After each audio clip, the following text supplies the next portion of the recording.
বছৰ বয়সত মোক ধৰ্ষণ কৰিছিল। বছৰ বয়সত যেটো মই ৰেপৰ কথা কৈছিলোঁ ন, ইয়াৰ পিছত স্বামী এতিয়া মোক মাৰধৰ কৰে। বা যৌতুকৰ কথাৰ লগত অলপ চলপ কাজিয়া পচালো হয় বা মাৰধৰো হৈছিল। যৌতুকৰ বাবে মাৰধৰ কৰে মোক স্বামীয়ে, ডিঙি চেপি ধৰে মোক। গীতাঞ্জলি দত্তৰ আন এক কাহিনী। 7 বছৰ বয়সত ধৰ্ষণৰ বলি হোৱা গীতাঞ্জলি দত্তৰ বিয়া হৈছিল হাৰিয়ানাত। এতিয়া গীতাঞ্জলি দত্তৰ এটি ল'ৰা সন্তান জন্ম হ'ল। বৰ্তমান তাৰ বয়স 3 মাহ। হাৰিয়ানাৰ স্বামীৰ পৰিয়ালে যৌতুক বিচাৰি মাৰধৰ কৰে। স্বামী পৰিয়ালৰ অত্যাচাৰ সহিব নোৱাৰি হাৰিয়ানাৰ পৰা অসমলৈ গুচি আহিল। মহানগৰীৰ হোটেলত 3 মহীয়া শিশুটোৰ সৈতে আছে গীতাঞ্জলি দত্ত। গীতাঞ্জলি দত্তৰ স্বামীয়ে হাৰিয়ানাৰ পৰা গুৱাহাটী পালে একমাত্ৰ ল'ৰা সন্তানটোৰ বাবে। গীতাঞ্জলি দত্তই ন্যায় বিচাৰি আৰক্ষীৰ কাষ চাপিছে, কিন্তু আৰক্ষীৰ পৰা নাপালে সৎ ব্যৱহাৰ। অসম আৰক্ষীয়ে সহযোগ নকৰাৰ অভিযোগ। যেটো 7 বছৰ বয়সত যেটো মই ৰেপৰ কথা কৈছিলোঁ ন, সেইটো এটা কথা। তো আপোনালোকে বহুতে কৈছিলে যে মই তেতিয়াই কিয় একশ্যন নল'লোঁ, তেতিয়া মই একশ্যন ল'ব লাগিছিল, ইমান বছৰৰ পাছত কৈ মোৰ কি লাভ, তেনেকুৱা এটা নিচিনা প্ৰশ্ন মোৰ ওপৰত আহিছিল। বা এইটো মোৰ ভুল বহুসকলে আঙুলিয়াই দিছিল। ঠিক আছে, তো সেইটো কথা বাৰু গ'ল, এৰিছোঁ মই, সেইটো মোৰ ভুল আছিল। কিয়নো মই তেতিয়া ক'ব নোৱাৰিলোঁ, সেইটো মোৰো কিবা পৰিস্থিতিত পৰিহে মই ক'ব নোৱাৰিলোঁ, নহ'লে ক'লোঁ হয় সেই তেতিয়াই। আৰু এনেকুৱা নহয় যে নোকোৱা নহয়, কিন্তু মই কাৰো সেইটো টাইমত ছাপোৰ্ট নাপালোঁ। আৰু মই বৰ্তমান টাইমতো ছাপোৰ্ট পোৱা নাই কি ক্ষেত্ৰত মই জনাই আছোঁ। আপোনালোকৰ ভিডিঅ'টো শেষলৈকে চাব, স্কিপ নকৰিব। আৰু আপোনালোকেও জানক যে আমাৰ সমাজখনত বৰ্তমান কি চলি আছে। আমি ভাবোঁ যে আমাৰ অসমখনত আমি অসমীয়াখিনিয়ে বাহিৰৰ মানুহকটোতো প্ৰব্লেমত পৰিব নিদিওঁৱেই, নিজৰ মানুহখিনিকো আমি বচাই ৰাখোঁ, নহয়নে? বহুসকলৰ মুখে মুখে চলি থাকে, বহুসকলে জানেও এই বিষয়ে, কিন্তু আজিৰ দিনত এনেকুৱা নহয়। মই নিজে ফিল কৰিছোঁ এইটো, ঠিক আছে। আৰু ফিল কৰাৰ কাৰণটো মই জনাই আছোঁ আপোনালোকক যে মই যিহেতু হাৰিয়ানাত বিয়া পাতিছোঁ। হাৰিয়ানাত বিয়া পতাৰ পাছত মোৰ 2-3 মাহলৈকে ঠিকেই চলি থাকিল। ঠিকেই চলি থকাৰ পাছত অলপ চলপকৈ লাহে লাহে, মানে যেতিয়াৰ পৰা প্ৰেগনেঞ্চি ষ্টাৰ্ট হ'ল তেতিয়াৰ পৰা মানে লাহে লাহে যৌতুকৰ কথা লৈ পেলানি অলপমান আলোচনা হ'ব ধৰিলে। যৌতুকৰ কথা লৈ বা যৌতুকৰ কথাৰ লগত অলপ চলপ কাজিয়া পচালো হয় বা মাৰধৰো হৈছিল। তো সেই প্ৰেগনেঞ্চিৰ ক্ষেত্ৰত মই একো কৰিব পৰা নাছিলোঁ, বা প্ৰেগনেঞ্চি টাইমত ষ্ট্ৰেছ ল'ব পৰাও নাযায়, সেইবাবে মই একো ভাবিব পৰা নাছিলোঁ যে মোৰ কি কৰাটো উচিত। তাৰপাছত মোৰ ডেলিভাৰী হ'ল। ডেলিভাৰী হোৱাৰ পাছতো যেতিয়া মোৰ ডেলিভাৰী 3 মাহ কমপ্লিট হৈছে, তাৰ পিছতে মানে মই মাৰ খাইছোঁ মোৰ হাজবেণ্ডৰ পৰা। আৰু হাজবেণ্ডে মৰাৰ কাৰণটো এইটোৱেই যে মাকহঁতক যৌতুক লাগে। যৌতুকৰ কাৰণে কয় তাক বাৰে বাৰে যে তই তাক এৰি দে, বাচ্ছাটোক ৰাখি ল। বাচ্ছাটো যিহেতু ল'ৰা বাচ্ছা হয় মোৰ, তো কয় যে ল'ৰাটো ৰাখি ল, তই তাইক যেনেকৈ আহিছিল তাইক তই তেনেকৈ পঠাই দে, নহ'লে তই থৈ আহ, তই 2 নম্বৰ বিয়া পাতি ল, তই যদি বেলেগ ছোৱালী বিয়া পাতিলি হয় তই যৌতুক পালিহেঁতেন, সেইদৰে কয়।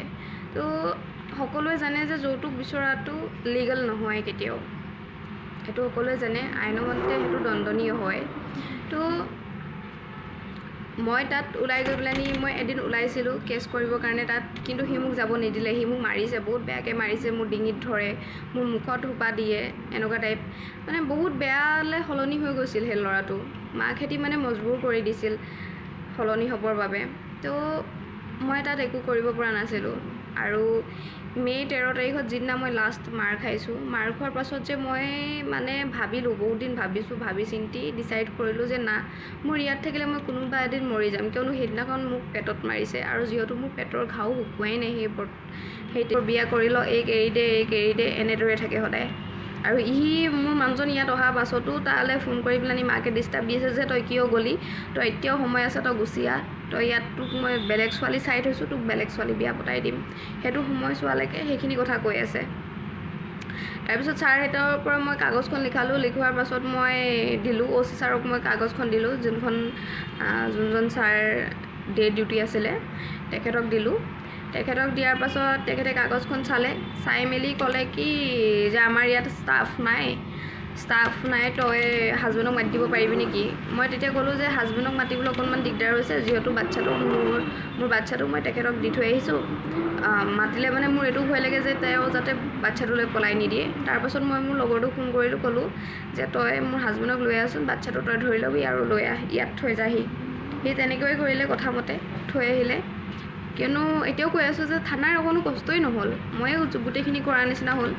তাৰপিছত মোৰ হাজবেণ্ড গৈ তাত হাজিৰ হোৱাৰ পাছত তাক ছাইডত নি পেলাই কথা বতৰা কি পাতিছে নাজানো, যিহেতু মই বাচ্ছাটো চম্ভালি আছোঁ। তাৰ পাছত হাজবেণ্ডৰ লগত কথা বতৰা পাতিলে মেলিলে, কিয়নো মোৰ পৰাতো কাহিনীটো আগতীয়াকৈ গম পালে ন। মই বুজালোঁ যে কিয় কাৰণে কি হৈছে আৰু মাৰপিট কৰিছে। মই দেখুৱাইছোঁ যে চক ডিঙিত ঘাও এতিয়ালৈকে আছে, মই কৈছোঁ ডিঙিত চক ঘাও, মোৰ হাতত চক, হাত তেতিয়া ক'লা পৰি আছিল। তো সিহঁতি নাচায় মানে, কৈছে কি সেইখিনি থাকিব দে। আৰু মোক তাৰপাছত হাজবেণ্ডৰ লগত কথা পতাত মোক বুজাইছে কি যে এইখিনি হাজবেণ্ড ৱাইফৰ মাজত আছেই কাজিয়া, তই সহ্য কৰিবই লাগিব, তই গৈছিলি কিয়, মোক এনেকৈ কৈছে।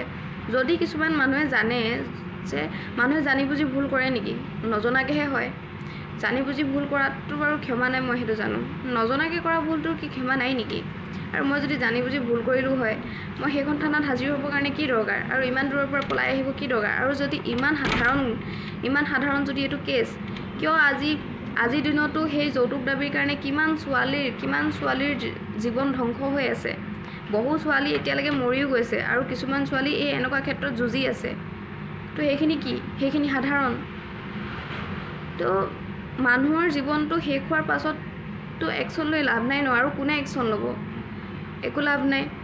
বা এটা জীৱন ধ্বংস হৈ যোৱাৰ পাছত কিবা শাস্তি দি সেই ধ্বংসকাৰীজনক শাস্তি দি কিবা লাভ আছে নি? তাৰ আগতে যদি কোনোবাই একশ্যন লয়, তেতিয়াহ'লে এইখিনি কেতিয়াও নহয়।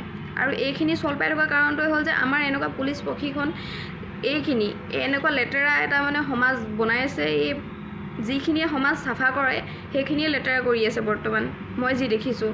ইহঁতৰ অকল টকাৰ খেল। ইহঁতে কি দৰমহা নাপায় নেকি? মই এইটোৱে বাৰে বাৰে সুধি আছোঁ, ইহঁতক কি দৰমহা দিয়া নাযায় নেকি? মই আমাৰ মন্ত্ৰী MLA যি নহওক, মই ইহঁতক অলপ সুধিব বিচাৰোঁ, ইহঁতে কি দৰমহা নাপায়? এনেকৈ মানে ভৰ্তি হৈ আছে নে কিনো, এনেকৈ আমাৰ ৰাইজৰ টকা খাবৰ কাৰণে? তো মোকে বাৰে বাৰে বুজাই আছে যে তোৰেই ভুল, তোৰ